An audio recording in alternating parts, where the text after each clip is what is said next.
Hello everyone, welcome to our YouTube channel. Start करेंगे NIOC summary को। आज हम करने वाले यूनिट 4। इससे पहले 3 यूनिट हमारे डिस्कस हो चुके हैं। जिन्होंने प्रीवियस वीडियोस नहीं देखी हैं प्लीज़ जाके देख लीजिए, बहुत ही इंपॉर्टेंट है। और 502 वाला जो हमारा सीरीज चल रहा है ये तो बहुत ही ज़्यादा इंपॉर्टेंट है। इसमें हम डिस्कस करेंगे शिक्षार्थी और अधिगम केंद्रित उपागम क्या होते हैं। इससे पहले यार जो लास्ट वीडियो थी उसमें मेरा लैपटॉप एकदम डिस्चार्ज हो गया था, तो मैंने जो अन्वेषण विधि है उसको ज़रा फटाफट ख़त्म करा दिया था। तो मैं इसमें देख लेता हूँ, मैं इसमें देख लेता हूँ और कुछ समझाने का होगा तो हम थोड़ा ऐसे समझ लें ज़रा 2 मिनट, फिर हमारी यूनिट को आगे कंटिन्यू करेंगे। अच्छा, ये हमने समझ लिया था कि अन्वेषण विधि किसने दी थी। एडवर्ड आर्मस्ट्रॉन्ग ने दी थी। ये शिक्षण की विधि है, जितना संभव हो सके इसमें आप बच्चों को खोजकर्ता के रूप बनाते हो और उन्हें आविष्कारक के स्थान पर लेकर जाते हो। ठीक है, ये सब कुछ हमने डिस्कस कल कर ही लिया था। इसके चरण भी पढ़ लिए थे। सबसे पहले प्रॉब्लम को हम आइडेंटिफाई करेंगे, फिर उसको ऑब्जर्व करेंगे, प्रॉब्लम सॉल्विंग होगा, फिर इवेल्युएशन होगा। इसके बाद फिर निप कराया था मैंने।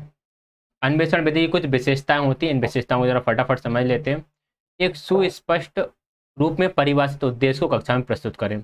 अन्वेषण विधि के लिए यदि आप बच्चों के सामने कोई उद्देश्य प्रस्तुत कर रहे हो तो वह स्पष्ट होना चाहिए। बच्चों के सामने क्लियर तो हो कि आखिर उन्हें पढ़ना क्या है, उन्हें करना क्या है, कि खोज किस पर करना है, ये बात भी तो बच्चों को पता होना चाहिए।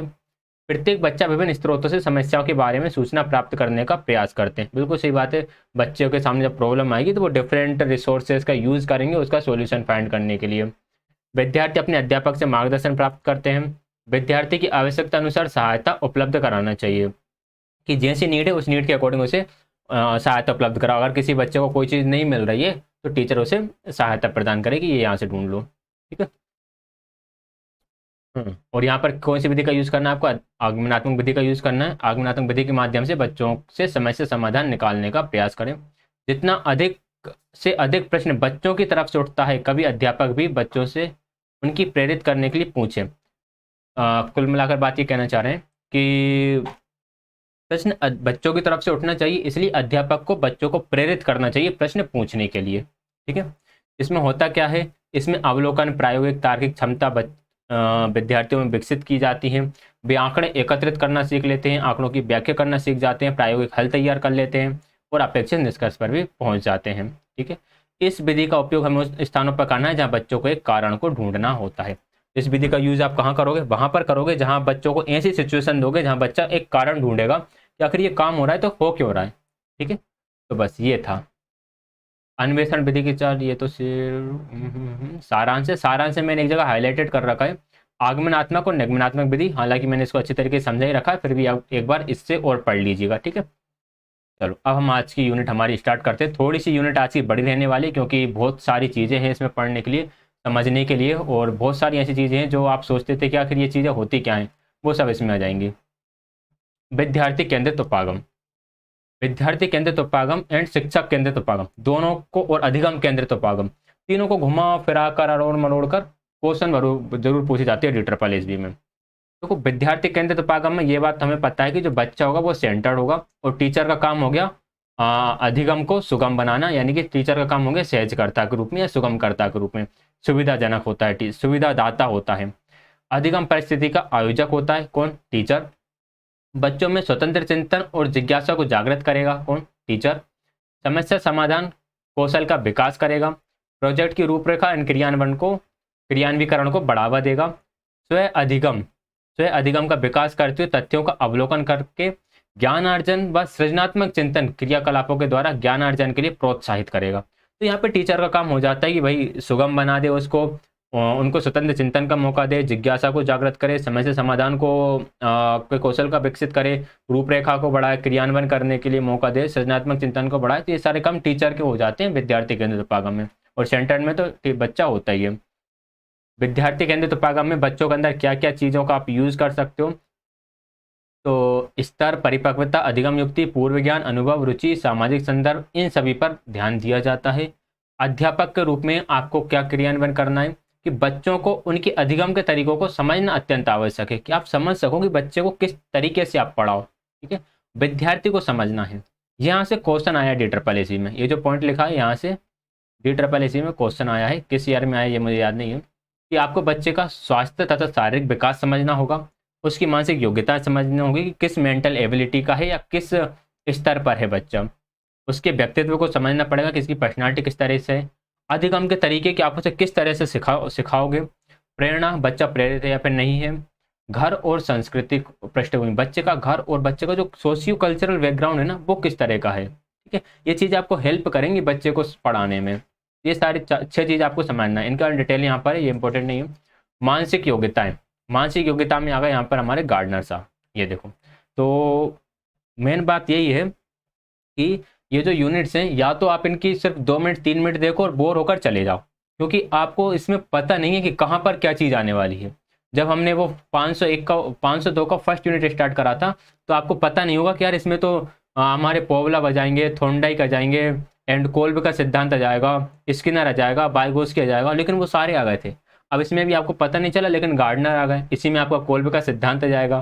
ठीक है, गार्डनर ने 1985 में 7 प्रकार की बुद्धिमत्ताओं को दिया है। वैसे अभी एनसीईआरटी में 8 हैं और अभी इनकी इन्होंने 9 बुद्धि इनकी वर्तमान में है। ठीक है, वर्तमान में 9 है, एनसीईआरटी में 8 है, इसमें लिखी हुई है 7। अब मैंने आपको तीनों चीज़ें बता दी। अब आप ये पूछोगे सर एग्जाम में आएगा तो क्या लगाएंगे।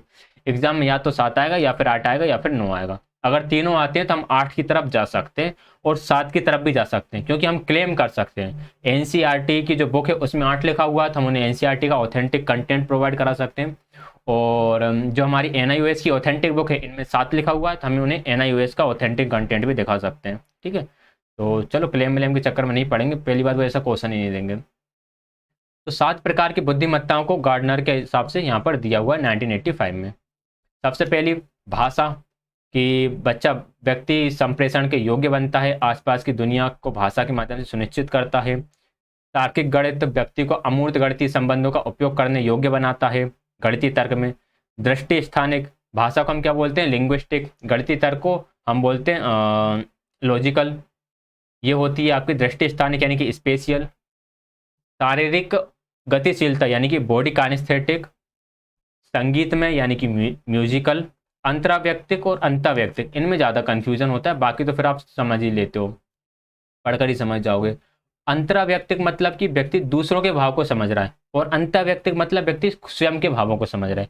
अंतरा मतलब कि अंतर हो गया आप में और दूसरे में, और अंतः मतलब खुद ही के अंदर झांक कर देख रहे हो आप।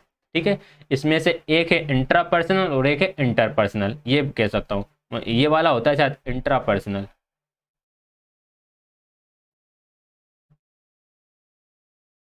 और ये होता है इंटरपर्सनल। अभी मुझे इसमें थोड़ा सा डाउट है इसलिए मैं इसे मिटा ही देता हूँ। ठीक है, आप देख लेना।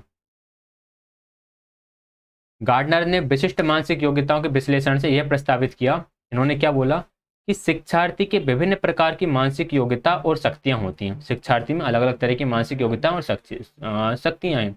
हमें उन्हीं के अनुसार उनको विकसित करने के लिए विभिन्न प्रकार की अधिगम क्रियाओं का चयन करना होता है। विद्यार्थियों की मानसिक जो योग्यताएं वो अलग अलग है, तो हमें अलग अलग मानसिक योग्यताओं को विकसित करने के लिए उन्हें अलग अलग तरीके से पढ़ाना चाहिए, ये बोलते हैं गार्डनर साहब। क्लियर। ये क्रियाकलाप मतलब एक्टिविटी बहुत सारी यहाँ पे दी हुई है, आप चाहो तो पढ़ सकते हो, इग्नोर भी कर सकते हो। अब आता है अनुभव तरीका में डेविड कोल्ब का अनुभूति मूलक अधिगम। डेविड कोल का अनुभूति मूलक अधिगम, इसे हम देख लेते हैं कि आखिर ये क्या है। अच्छा, इसे हम, मुझे ऐसा लग रहा है मैं पहले इसे बता चुका हूँ आप लोगों को, मुझे जहाँ तक याद है शायद, क्या पता, अरे अच्छा अच्छा, प्रीवियस ईयर क्वेश्चन पेपर कराया था मैंने, सिर्फ वहाँ पर बताया था। ठीक ठीक ठीक, देखो इससे हम समझते हैं जरा। इसको मैं एक ग्राफ के थ्रू समझाता हूँ आपको, एक थोड़ा सा डायग्राम, आप बस उसे याद रखो, तब भूल जाओ बाकी का। चलिए मैं थोड़ा कैमरा ऑफ कर रहा हूँ, यहाँ पर पावर कट हो गया है।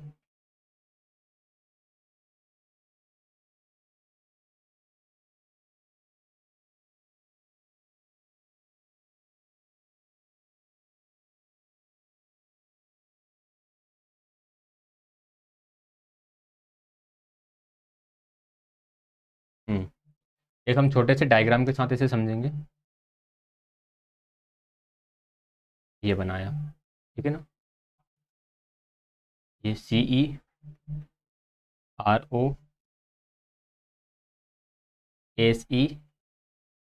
और CE मतलब है concrete experience, concrete experience. RO होता है आपका रिफ्लेक्टिव ऑब्जर्वेशन, रिफ्लेक्टिव ऑब्जर्वेशन। ए सी होता है हमारा एब्स्ट्रैक्ट कॉन्सेप्चुलाइजेशन।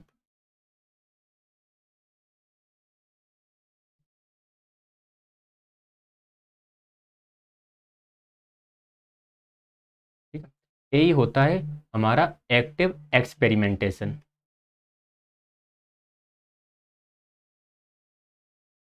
एक्सपेरिमेंटेशन, ठीक है। इसको फिर आपको डी ए सी ए से याद रखना है, डाका से आप इसे याद रख सकते हो। ठीक है, डी मतलब कि डाइवर्जिंग, एंड ए मतलब होता है आपका एसिमुलेटिंग। एसिमुलेशन होता है प्याजे थ्योरी का वही वाला एसिमुलेटिंग है। सी से है आपका कन्वर्जिंग, और ए है हमारा शायद एकोमोडेशन। समायोजन ही होगा, एकोमोडेशन चेक कर लेते फिर भी। एकोमोडेशन है।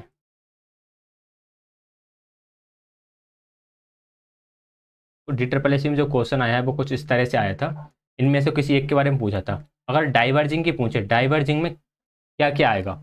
डाइवर्जिंग यानी अभिसारी में हमारे कॉन्क्रीट एक्सपीरियंस आते हैं एंड रिफ्लेक्टिव ऑब्जर्वेशन आते हैं, यानी सी ई आ जाएगा और आर हो जाएगा।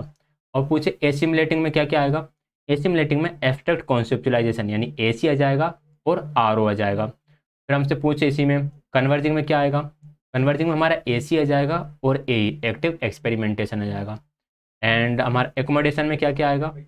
यहाँ पे कॉन्क्रीट एक्सपीरियंस आ जाएगा एंड एक्टिव एक्सपेरिमेंटेशन आ जाएगा। जैसे कि यहाँ पे समझो, यहाँ पे क्या लिखा हुआ है? डाइवर्जिंग लिखा हुआ है। अब आप डाइवर्जिंग का याद रखो यार, concrete experience and reflective observation आएगा। अब concrete experience and reflective observation diverging में आएगा। ठीक है, ये आप कैसे याद रखोगे? एसिमुलेटिंग में ए सी एंड आर ओ आएगा। अब ये चीज़ हमें याद नहीं रहती, तो इन्हें याद रखने के लिए मैंने ये बनाया हुआ है डायग्राम। अगर आप ये डायग्राम अच्छे से याद कर लेते हो, हालांकि जगह कम थी इसलिए थोड़ा सा कंजस्टेड है, तो आपको याद रहेगा कि यार डाइवर्जिंग के पास कौन है? ए सी है, सॉरी सी ई है और आर ओ है। एसिमुलेटिंग के अंदर कौन है? आर ओ है और ए सी है। कन्वर्जन के अंदर कौन है? ए ई है और ए सी है। एकोमोडेशन के अंदर कौन है? सी ई है और ए ई है। क्लियर हो गई यहाँ तक बात? इस तरह से आप इन्हें समझ सकते हो, यानी कि आप इन्हें याद कर सकते हो। यहाँ पर देखो आप, आत्मसातकरण यानी कि एसिमिलेशन में क्या क्या आ रहा है? ए सी और आर ओ आ रहा है। ठीक है, आगे हम बात करें कन्वर्जिंग। कन्वर्जिंग यानी कि अभिसारी, इसमें ए सी और ए ई आएगा, यानी कि active, sorry abstract conceptualisation and active experimentation. Accommodation में concrete experience and active experimentation आ गया। इनके नेम इंग्लिश में याद रखो, अच्छा रहेगा आपके लिए, आपके एग्ज़ाम के लिए। अगर हिंदी में नेम याद करोगे तो आप याद ही नहीं कर पाओगे, मतलब आप घूम ही जाओगे, मतलब कन्फ्यूजन हो जाएगा आप लोगों को। तो इंग्लिश में याद करो, टेबल याद कर लेना, एक डाका से और सी ई आर ओ ए सी ए, इसे याद कर लेना। ठीक है, इसके अंदर क्या है वो चाहो तो आप पढ़ सकते हो, इतना इंपॉर्टेंट है नहीं। क्वेश्चन एग्जाम में क्वेश्चन बनेगा तो इस डायग्राम से ही बनेगा, बाकी ऐसा कोई बन के नहीं आता यहाँ से। अधिगम तरीके अधिगम स्थिति अनुभव और प्रेरणा के द्वारा प्रभावित होते हैं तथा इन्हें विद्यार्थी के व्यक्तित्व तथा संज्ञानात्मक व्यवहार के बीच एक संबंध के रूप में देखना जाना चाहिए। अनुभव के तरीके अधिगम की स्थिति अनुभव और प्रेरणा के द्वारा प्रभावित होते हैं। अधिगम के जो तरीके होते हैं वो किसके द्वारा प्रभावित होते हैं? अधिगम की स्थिति अनुभव और प्रेरणा के द्वारा। तो इन्हें शिक्षार्थी के व्यक्तित्व व संज्ञानात्मक व्यवहार के बीच एक संबंध के रूप में देखना चाहिए कि अधिगम स्थिति अनुभव और प्रेरणा जो है व्यक्ति के व्यक्तित्व और संज्ञानात्मक व्यवहार के बीच एक संबंध का काम करते हैं, ये एक दूसरे से जुड़े हुए हैं, ये अलग अलग नहीं है। आई बात समझ में? चलो, भाषा सोचने और सीखने का क्या है? एक माध्यम है, ये याद रखना है आपको, जस्ट सिंपली। राइट, आ गई है।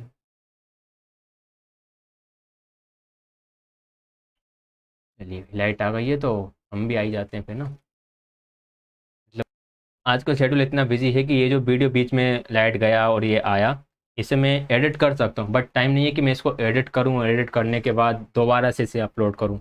जैसा वीडियो बनता है वैसे ही अपलोड कर देता हूँ, क्योंकि आपको कंटेंट मिलता रहे टाइम टू टाइम, बस यही है। अधिगम अभिवृत्ति वातावरण विशिष्ट कारकों साथियों और बातचीत के अनुभवों से प्राप्त और प्रभावित होता है। अधिगम की जो अभिवृत्ति होती है वो आपके वयस्क जो हैं आपके साथ, आपके जो साथी हैं, जिस तरह का आप वातावरण में रह रहा है उससे प्रभावित होता है। सिर्फ इतना सा है यहाँ पर।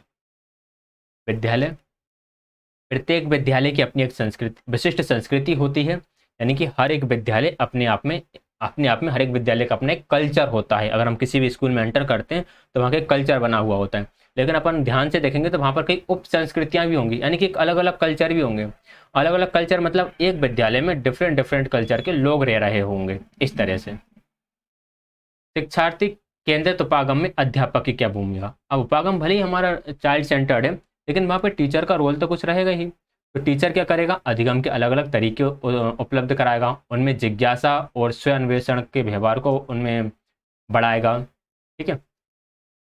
एंड विद्यालय का कार्य है कि शिक्षार्थियों को सीखने का इस प्रकार सहायता करे कि वे जीवन पर्यंत शिक्षार्थी बना रहे। ये विद्यालय का कार्य है कि बच्चों को आप ऐसे पढ़ाओ कि बच्चा जीवन पर्यंत शिक्षार्थी बना रहे, मतलब कि हमेशा एक लर्नर बना रहे, कुछ ना कुछ सीखता रहे। ठीक है। ये फिर ऑब्वियसली आप जानते ही हो, ये पॉइंट इंपॉर्टेंट है यहाँ पर। एक अध्यापक के रूप में शिक्षार्थी केंद्रित उपागम में निम्नांकित 3 महत्वपूर्ण भूमिकाएं आपको निभानी है। कौन कौन सी? शिक्षार्थी का आपको अवलोकनकर्ता और निदानकर्ता बनना है, कि आप अवलोकन करोगे बच्चों को और उसके सामने आने वाली समस्याओं का निदान करोगे। उसमें क्या प्रॉब्लम है बच्चे में, बच्चे के क्या वीक पॉइंट्स है, वो आपको समझना होगा। अधिगम के लिए वातावरण उपलब्ध कराने वाला, नहीं, अधिगम के लिए एक सही वातावरण चाहिए ना बच्चे को, वो भी उपलब्ध कराने का काम किसका है? वो उपलब्ध कराने का काम भी टीचर का है। अधिगम सहज करता, आप उन्हें फैसिलिटेट करोगे ताकि उन्हें लर्निंग में किसी तरह की कोई समस्या ना आए। क्लियर? अब आते हैं अधिगम केंद्रित उपागम की तरफ। अभी हमने कौन से पढ़ा? अभी हमने पढ़ा था चाइल्ड सेंटर्ड अप्रोच। अब हम पढ़ रहे हैं कंटेंट उसको लर्निंग सेंटर्ड अप्रोच। कौन सी है? लर्निंग सेंटर्ड अप्रोच है। और लर्निंग सेंटर्ड अप्रोच पढ़ देखते ही पहली ही लाइन से ये क्वेश्चन आया था DSSB, ये आया था 13 नवंबर 2019। शिफ्ट या तो फर्स्ट थी या सेकंड थी, फर्स्ट या सेकंड शिफ्ट में आया था, लेकिन 13 नवंबर 2019 को इसी लाइन से क्वेश्चन आया था कि कौन से उपागम में अध्यापक विद्यार्थियों के साथ सह शिक्षार्थी होता है? तो अधिगम केंद्रित उपागम में अध्यापक विद्यार्थियों के साथ सह शिक्षार्थी होता है। अधिगम केंद्रित शिक्षा विद्यार्थियों को कौशलीय दक्षता अर्जित करने में सहायता करती है तथा जीवन पर्यंत शिक्षार्थी बनाता है। ये उपागम व्यक्तिवादी होता है, यानी कि यहाँ पर व्यक्ति सब्जेक्टिव होता है, हर एक व्यक्ति का अपना अपने तरीके से सीखता है।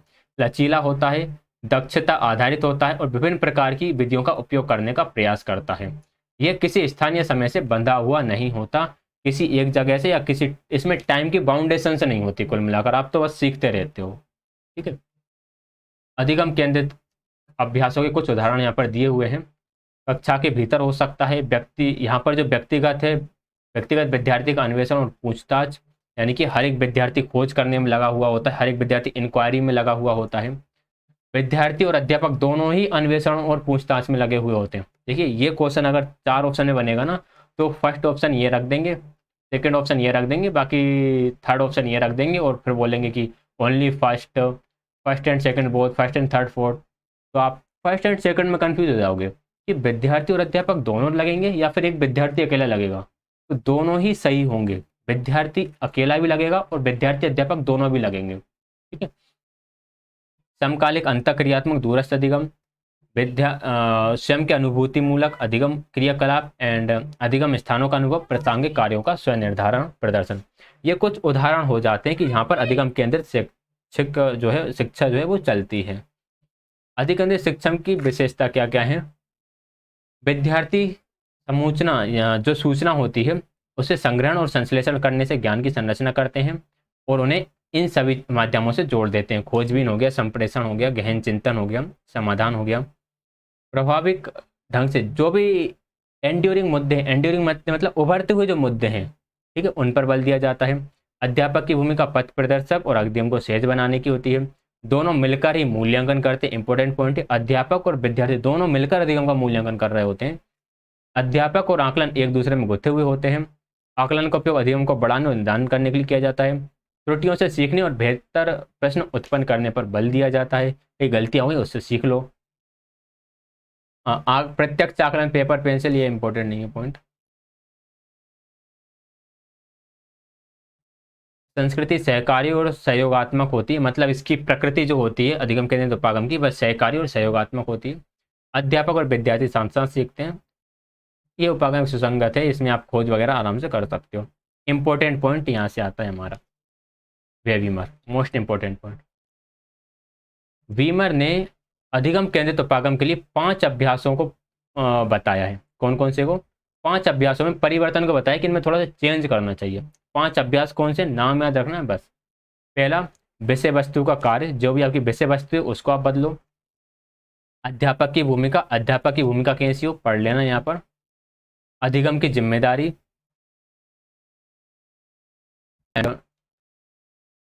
अधिगम मूल्यांकन और उद्देश्य, और शक्ति संतुलन। ठीक है, ये 5 चीजें हैं जिन्हें हमें बदलने की आवश्यकता है अधिगम केंद्रित उपागम के लिए। क्लियर हो गई बात? बस नहीं याद रखना इनमें किस किस को बदलने की जरूरत है। ये टेबल है मोस्ट इंपॉर्टेंट। अब इसे मैं फटाफट पढ़ा देता हूँ, बाकी आप इसे पढ़ लेना थोड़ा सा, ठीक है। ज्ञान की प्रकृति, अध्यापक केंद्रित में ज्ञान शिक्षार्थी से पहले आता है। यहाँ पर शिक्षार्थी केंद्रित में शिक्षार्थी खोजता है। अधिगम केंद्रित में शिक्षार्थी ज्ञान का संचरित करता है, यानी कि उसको जस्ट इकट्ठा करता है। अध्यापक और शिक्षार्थी की भूमिका, अध्यापक केंद्रित में विद्यार्थी निष्क्रिय होता है। शिक्षार्थी केंद्रित में अध्यापक विद्यार्थी को सक्रिय बनाता है, और यहाँ पर अध्यापक विद्यार्थी को उत्साहित करता है। अध्यापक की कार्यप्रबलता अनुदेशन और निर्देशन की होती है।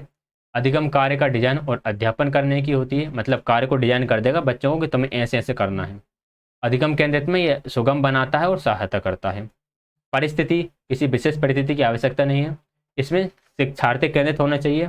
इसमें अधिगम संगर्भित और स्वाभाविक अधिगम हो, यानी कि बच्चे खुद ही सीखने के लिए मोटिवेट हो, इस तरह का।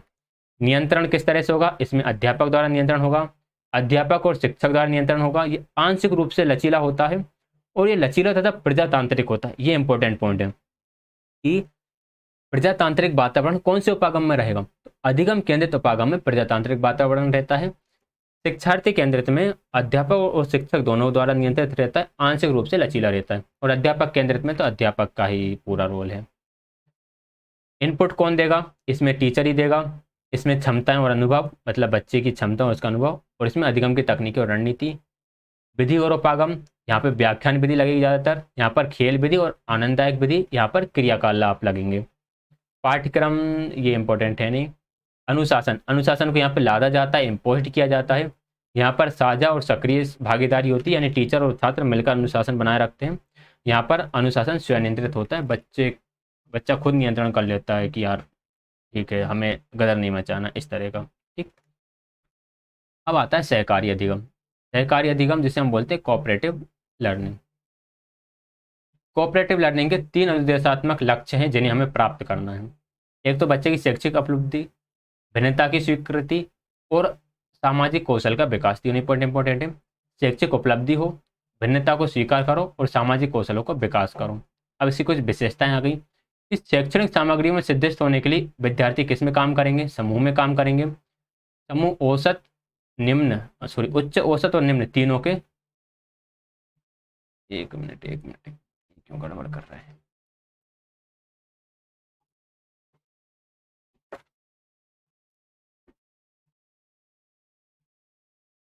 अब ठीक है।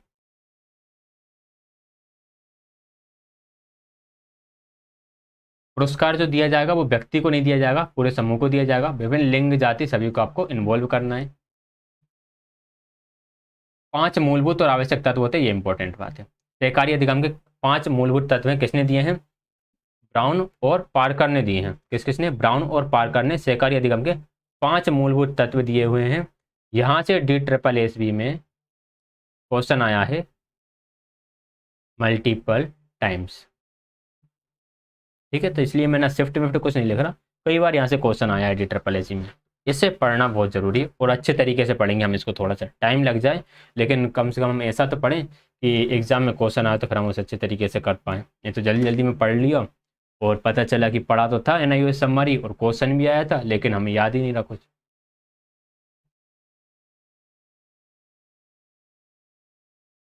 चलो, सबसे पहले बात करेंगे सकारात्मक अंतः निर्भरता के बारे में।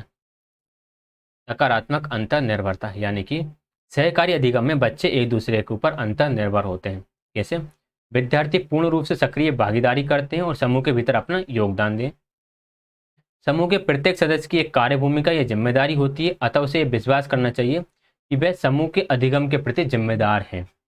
ठीक है, उसकी रिस्पॉन्सिबिलिटी है समूह का, ताकि समूह में लोग सीखें, हमारा समूह ग्रो करे, इसकी जिम्मेदारी हर एक बच्चे को हो, हर एक बच्चा अपना उसमें योगदान दे। तो इसे हम बोलेंगे सकारात्मक अंतर्निर्भरता। आमने सामने बातचीत करने को बढ़ावा देते हैं। फेस टू फेस इंटरेक्शन को सदस्य एक दूसरे की सफलता को बढ़ाता है। विद्यार्थी एक दूसरे को बताते हैं कि वे क्या सीख रहे हैं तथा उनके पास क्या है, तथा अपने साथियों को दत्त कार्य को समझने और पूरा करने में सहयोग देते हैं। उन्हें पता चलता है कि यार मैं क्या पढ़ रहा हूँ और मेरे पास क्या क्या चीज़ें हैं, या फिर मैं कैसे सीख रहा हूँ। ठीक है, जैसे हम ग्रुप में जब कभी क्वेश्चन सॉल्व करते थे, मैथमेटिक्स की प्रैक्टिस कर रहे हैं, और प्रैक्टिस करते करते यार मान लो मैं ही किसी क्वेश्चन में अटक गया, तो मैं मेरे फ्रेंड्स, मतलब मेरे बाजू में जो फ्रेंड से बैठा है वो कर रहा होता है, तो मैं पूछता था कि यार इस स्टेप के बाद कैसे करा है, तो वो बोलता था कि यार इतना सिंपल तो ऐसा कर ले, बस हो जाता था सोल्व, उसका भी हो गया मेरा भी हो गया। इस तरह से व्यक्तिगत जिम्मेदारी, हर एक व्यक्ति की जिम्मेदारी होती है कि प्रत्येक विद्यार्थी अध्ययन किए जा रहे विषय वस्तु का प्रदर्शन करने में सिद्धस्त हो। प्रत्येक विद्यार्थी अधिगम और कार्य के प्रति जवाबदेह होता है। अगर कहीं भी कोई गलती हो तो हर एक बच्चा उसके लिए रिस्पॉन्सिबल रहेगा, वो होगी व्यक्तिगत जिम्मेदारी। सामाजिक कौशल, इसमें सामाजिक कौशलों का होना आवश्यक है। यदि सहकारी अधिगम हो रहा है तो इसमें नेतृत्व की क्षमता होनी चाहिए, निर्णय लेना, विश्वसनीय संप्रेषण और विवाद प्रबंध क्षमता।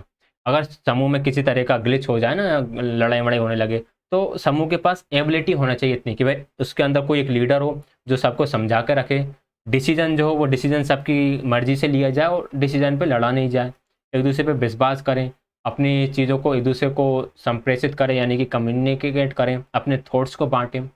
विवाद प्रबंधन क्षमता, विवाद प्रबंधन क्षमता वही है कि अगर मान लो समूह में 5 लोग थे, 5 में से 2 लोग जो थे वो आपस में लड़ने लगे, तो वह ऐसी लड़ाई वड़ाई ना हो, इसका मैनेज करके रखो। सामूहिक प्रसंस्करण, सामूहिक प्रसंस्करण में हमें कुछ चीज़ों को याद रखना होता है कि विद्यार्थी समूह के लक्ष्य या पहचान के लिए कार्य करता है और सफलता प्रत्येक विद्यार्थी के अधिगम के ऊपर निर्भर करती है। ठीक है, चलिए, तो ये 5 चीज़ है, 5 पॉइंट आपको इंपॉर्टेंट याद रखना है, और इनकी जो 2 लाइनें इन्हें भी आपको याद रखना है, मोस्ट इंपॉर्टेंट पॉइंट है यहाँ से। समूह 3 से 5 विद्यार्थी का सीमित रखें, ये क्वेश्चन आ चुका है। इसका ऑप्शन 4 से 7 आया था, शायद DSSB का जो 2018 में पेपर हुआ था, तो हम 4 से 7 वाले भी टिक सही मानेंगे। अगर ओनली नंबर्स लिखे आए 5, 7, 10, 12, तो फिर हम ओनली 5 को सही मानेंगे, 4 से 7 सही मानेंगे। और लिखा हुआ है 3 से 5, 4 से 7, 7 से 10, तो हम 3 से 5 वाला सही मानेंगे। जो छोटा समूह होता है, समूह जब आप समूह आधारित अधिगम कर रहे होते हो, तो आपको समूह का आकार 5-6 के आसपास ही रखना, इससे ज़्यादा नहीं रखना, फिर तो भीड़ हो जाएगी। विभिन्न शैक्षणिक योग्यता को शामिल करना ही है आपको, हर एक बच्चे को कार्य जिम्मेदारी सौंपना ही है, एंड सहायता करनी है। ये सब ऐसे हैं जो आप जानते हो, ये हमें करना ही होता है। ये इंपॉर्टेंट पॉइंट आ जाता है। अगेन कुछ स्टेजेस दी हुई हैं, चरण 1, चरण 2, 3, 4, 5, 6। चरण 1 है लक्ष्य व अधिगम सेट की प्रस्तुति। अध्यापक पाठ के उद्देश्यों को समझेगा और अधिगम सेट की स्थापना करेगा कि यार मुझे किस तरह का अधिगम बच्चों को उपलब्ध कराना है। फिर आएगी सूचना की प्रस्तुति। अध्यापक बच्चों को मौखिक या लिखित रूप में सूचना उपलब्ध कराता है कि इस चैप्टर के अंदर जो जो इन्फॉर्मेशन है उन्हें क्या करेगा, अध्यापक उपलब्ध करा देगा। अधिगम टीम के लिए विद्यार्थियों का संगठन। अब भाई उन्होंने क्या करा, सहकारी अधिगम कराना है, ठीक है, तो हर एक टीम के लिए जो 4-4 लोगों की टीम है, 5-5 लोगों की टीम है ना, तो इस तरह से विद्यार्थियों को से इकट्ठा भी करना पड़ेगा। समूह कार्य और अध्ययन में सहयोग, जब वो अध्ययन काम कर रहे होंगे बच्चे अपने अपने ग्रुप्स में, तो टीचर उन्हें सहयोग करेगा। सामग्री परीक्षण, अध्यापक विभिन्न सामग्री की ज्ञान की सूची बनाता है और अपने कार्य का परिणाम प्रस्तुत करते हैं। पहचान दिलाना, अध्यापक व्यक्तिगत और समूह के प्रयास और उपलब्धि को पहचान दिलाने के तरीके तलाशता है कि जैसे ये ग्रुप बैठा हुआ है, इस ग्रुप में बैठ के ये लोगों ने काम करा, अब इन्होंने मान लो कोई एक अच्छा सा छोटा मोटा प्रोजेक्ट बना दिया, कोई प्रॉब्लम सॉल्व कर दी, तो इस ग्रुप को एक पहचान दिलाने की कोशिश करेगा कि यार इस ग्रुप ने ये प्रॉब्लम सॉल्व करी जो कोई नहीं कर पाया, इस तरह का। ठीक है, इसके कुछ लाभ भी हैं और कुछ सीमाएं भी हैं, तो लाभ एंड सीमाएं आप पढ़ ही सकते हो, क्योंकि लाभ सारे अच्छे अच्छे लिखे हुए हैं यहाँ पर। आत्मसम्मान से अवधारणा में वृद्धि करेगा, सांसद करने के अवसर दिए जाते हैं, एक दूसरे को बेहतर ढंग से समझते हैं। ठीक है, ये चीज़ें अंडरस्टैंड है, इनमें कुछ समझाने का है नहीं, तो आप इन्हें पढ़ लीजिएगा। आप चाहो तो अभी वीडियो पॉज करके पढ़ सकते हो इसे, एंड ताकि आपका बीच में फ्लो ना बिगड़े। ठीक, जो अभी पढ़ने का रहेगा मैं 2 सेकंड रुक जाऊंगा ताकि आप वीडियो पॉज करके वहीं पर पढ़ लो उसे। नहीं तो बाद में पीडीएफ से क्या पता कौन पढ़ता है कौन नहीं पढ़ता है। अच्छा बताना कमेंट्स करके, जो भी इस वीडियो को देखते देखते इस ड्यूरेशन तक आ गया हो, कि आप मेरी क्लास को एंड पीडीएफ दोनों ही काम करते हो या फिर सिर्फ एक काम करते हो। या तो सिर्फ क्लास देख लेते हो या फिर क्लास ऑन करिए, डिस्क्रिप्शन में गए, पीडीएफ डाउनलोड करा और हो गया काम। दोनों में से कौन कौन से काम आप करते हो, या फिर दोनों ही काम करते हो, तो बताइएगा कमेंट में। अब जो एक काम करते होंगे वो तो बताएंगे नहीं। चलो ये छोटा सा मजाक की बात हुई, स्टार्ट करेंगे। सहकारी अधिगम में लगातार परिवर्तन होने के कारण लगातार परिवर्तन होने के कारण यह संभव है कि अध्यापक संकेत हो सकता है और इस विधि को पूर्ण रूप से समझ ना पाए। ऐसी प्रॉब्लम्स हो सकती है इसमें कि यार टीचर इस मेथड को ना समझ पाए। इसमें बच्चे गुस्सा हो जाते हैं, उनका सामना करना पड़ेगा। क्यों? क्योंकि जो उच्च स्तर के बच्चे होंगे वो तो जल्दी सीख लेंगे भाई ग्रुप में, जो निम्न स्तर का बच्चा होगा वो धीरे धीरे सीखेगा। तो हो सकता है वो आपस में लड़ने लगे कि यार मेरे ग्रुप से तू हट, तू बहुत धीरे चलता है, अपना ग्रुप का नाम खराब हो जाएगा, कुछ इस तरह से। ठीक है, तो जो अभी हमने पढ़ी वो था हमारा सहयोगात्मक, सॉरी सहकारी जिसे हम बोलते हैं कोऑपरेटिव। नेक्स्ट है सहयोगात्मक जिसे हम बोलते हैं कोलैबोरेटिव। कोलैबोरेटिव लर्निंग, दोनों में थोड़ा सा अंतर है। ये समझेंगे कि जो सहकारी है उसी का एक जनरलाइज फॉर्म है कोलैबोरेटिव। ठीक है, अब सहकारी अधिगम में जो जो भी बाउंडेशन थी वो सारी इसमें हट जाएंगी कोलैबोरेटिव में। क्या क्या कैसे कैसे हटेंगी अभी समझेंगे हम इसे। कि सहयोगात्मक अधिगम सहकारी अधिगम उपागम से अधिक सामान्यीकृत है, यानी जनरलाइज्ड फॉर्म है उसी का। इस उपागम में दो या अधिक व्यक्तियों को सीखने के एक साथ सीखने के लिए प्रयासरत होने के लिए अवसर उपलब्ध कराता है। IEEE 13 नवंबर 2017, सॉरी 2019, और शायद शिफ्ट 2 का क्वेश्चन है ये।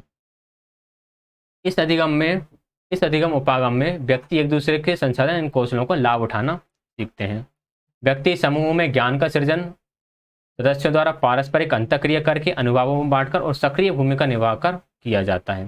ये बात हो गई। सहयोगात्मक अधिगम, अच्छा यहाँ पर हाँ ये चारों पॉइंट इंपॉर्टेंट, बहुत ज़्यादा इंपॉर्टेंट है चारों, बहुत ही ज़्यादा, मतलब इतने इंपॉर्टेंट है कि इसको मैं कुछ डिफाइन नहीं कर सकता। यहाँ पर डिफ्रेंशिएट किया गया है आपका सहयोगात्मक अधिगम और सहकारी अधिगम, यानी कि collaborative learning and cooperative learning को डिफ्रेंशिएट किया गया है।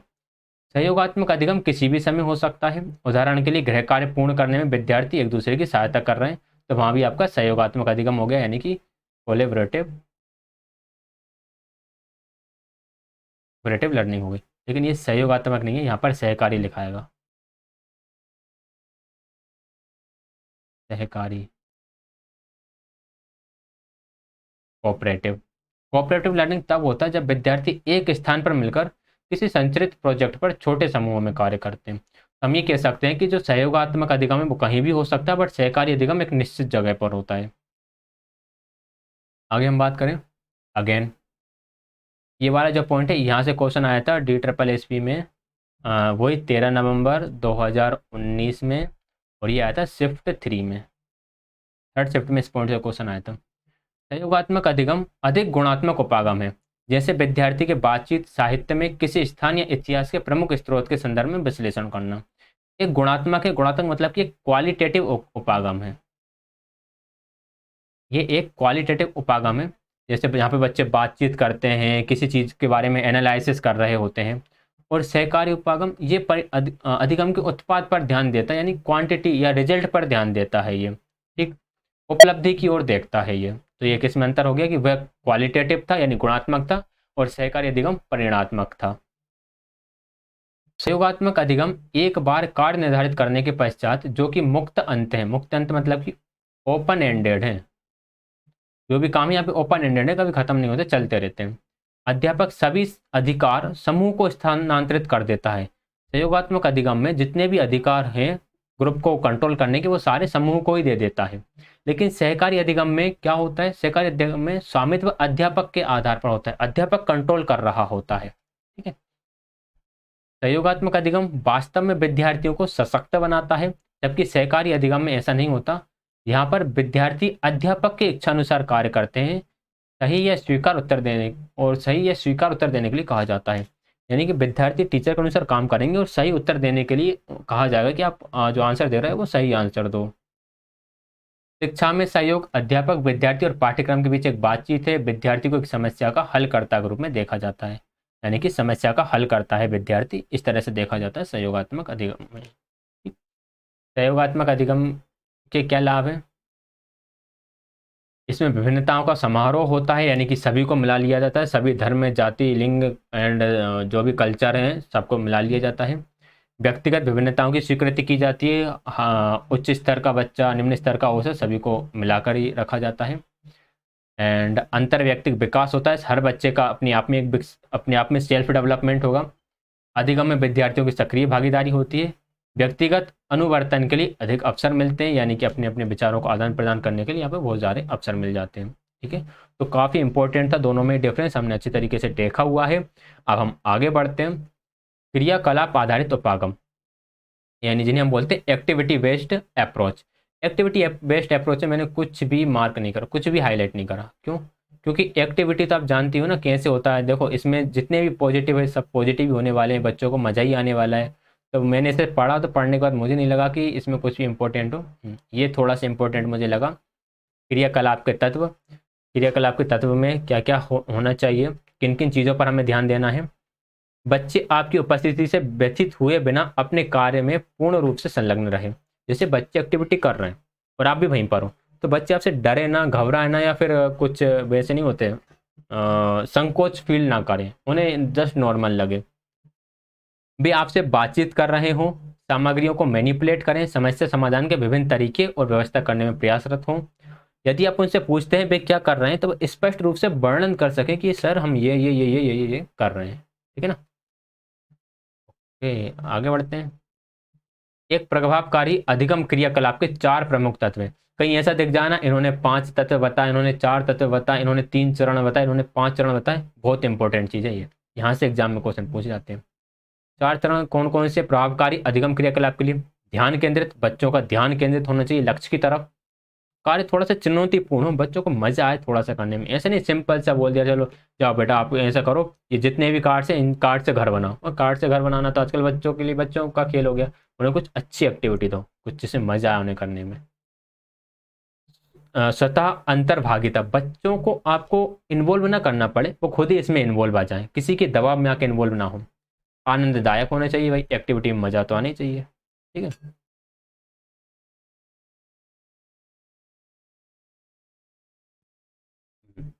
ये तत्व एक दूसरे से स्वतंत्र नहीं अंत आश्रित है, ये बात का ध्यान रखिएगा। ये टेबल थोड़ी सी इंपॉर्टेंट हो जाती है, एक बार आपको इसको पूरी दिखा देता हूँ इस टेबल को। ये ठीक है, ये टेबल थोड़ी सी इंपॉर्टेंट है। अब मैं इसको थोड़ा जूम करके हम एक एक पॉइंट को जरा फटाफट डिस्कस कर लेते हैं। क्या क्या क्रियाकलाप नहीं करते हम क्रियाकलाप आधारित उपागम में? कंठस्थीकरण का काम नहीं है, यानी चीज़ों को जस्ट रटने का काम नहीं है। बच्चों को नियमों का ज्ञान नहीं कराना। बारंबार वाचन, एक ही चीज़ को बार बार नहीं बताना है।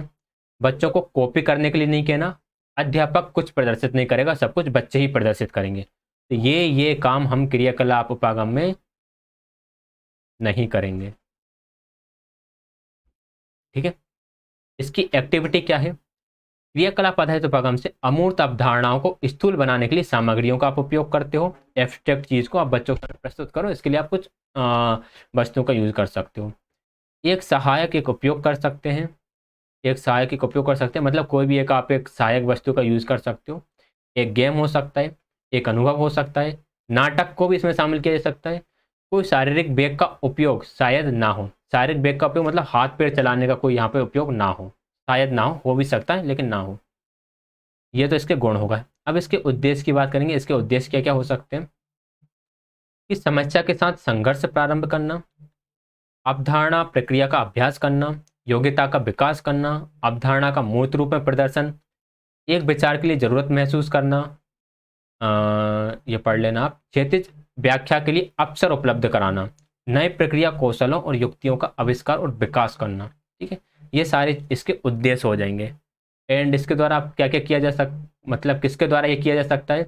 अकेला बच्चा भी कर सकता है, अध्यापक और छोटे बच्चों का एक समूह भी कर सकता है, बच्चों का समूह भी कर सकता है, अध्यापक और पूरी कक्षा भी कर सकती है, बच्चे और बरादरी मतलब बच्चे और उनके बराबर के जो लोग हैं वो भी कर सकते हैं।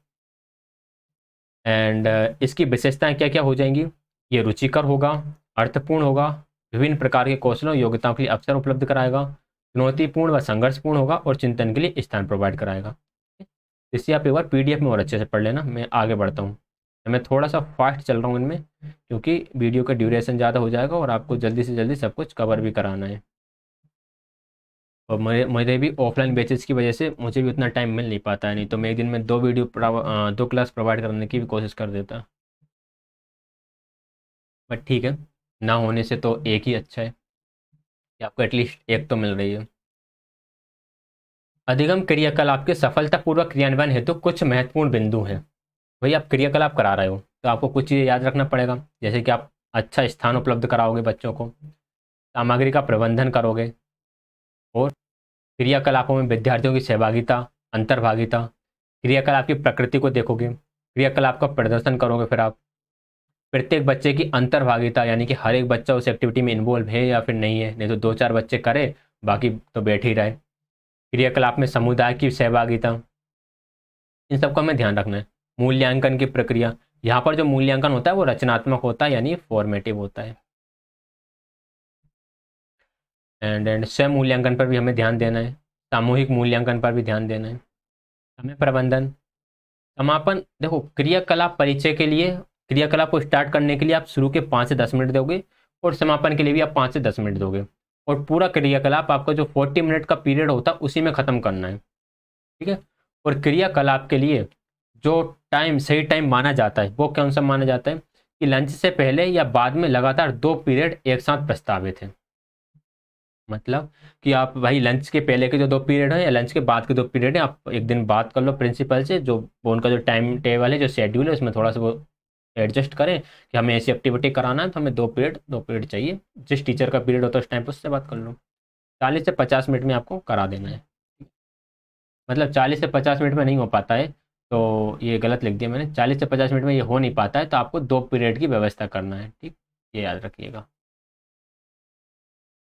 इसके लाभ क्या क्या होंगे? इसके बहुत सारे लाभ हैं। जो हमने ऊपर पढ़ कर आए वही लाभ है कि बच्चों बच्चों को अंतर्ज्ञान मिलेगा और बच्चे सीख जाएंगे, समूह में काम करना सीख जाएंगे, सामाजिक भावना बढ़ेगी, ये सब कुछ। इसके कुछ विचार और कुछ मुद्दे हैं। क्या क्या मुद्दे हैं कि क्रियाकलाप तैयार करना अध्यापक के लिए कठिन काम हो जाता है और समय बहुत लगता है इसमें। इसको डिजाइन करने के लिए एक अनुभवी अध्यापक की ज़रूरत है। सामान्यतः 40-50 मिनट का पीरियड होता है और एक क्रियाकलाप हो नहीं पाता। अध्यापक के लिए गाना गाना, नाचना, भूमिका निभाना, कहानी सुनाना, मॉडल करना बहुत कठिन हो जाता है। एक क्रियाकलाप का आयोजन करने के लिए बहुत सी टीएलएम सामग्री की आवश्यकता होती है। तो ये कुछ पॉइंट्स इसमें यहाँ पर हो जाते हैं कि ये बाधा हो जाती है कि जिसकी वजह से एक क्रियाकलाप आधारित उपागम को हम कई बार फॉलो नहीं कर पाते। ओ गॉड। चलिए सारांश यानी कि फाइनली हमारी ये वाला पोर्शन पूरा कंप्लीट हो गया है। शिक्षार्थी केंद्रित उपागम की 3 विशेषताएं हो गई हैं कि शिक्षक मतलब शिक्षक की क्या क्या भूमिका है, इसे मैंने दोबारा हाईलाइटेड कर दिया है, एक बार पढ़ लीजिएगा। और हमारा ये वाला ब्लॉक कंप्लीट होता है इसके साथ ही। इसके बाद हम नेक्स्ट ब्लॉक स्टार्ट करेंगे यूनिट 5 से। ये जो हमारा 502 वाला जो सब्जेक्ट चल रहा है ये थोड़ा सा बड़ा है, इसमें टोटल 16 यूनिट है, हमने 4 कर लिए हैं, कोई दिक्कत नहीं, हम सारी यूनिट्स कवर कर लेंगे, घबराने की ज़रूरत नहीं है। वीडियो को लाइक शेयर, चैनल को सब्सक्राइब कर दीजिएगा अगर पसंद आ रहा हो तो कंटेंट। पीडीएफ डिस्क्रिप्शन में लिंक मिल जाएगा, वहाँ से डाउनलोड कर लीजिएगा। और कोई भी डाउट हो टेलीग्राम पर पूछ सकते हो, कमेंट करके पूछ सकते हो, एंड मैंने आपको कॉन्टैक्ट नंबर शेयर करा था, आप वहाँ पर भी पूछ सकते हो, ठीक। क्लास ज्वाइन करने के लिए आप सभी का बहुत बहुत धन्यवाद।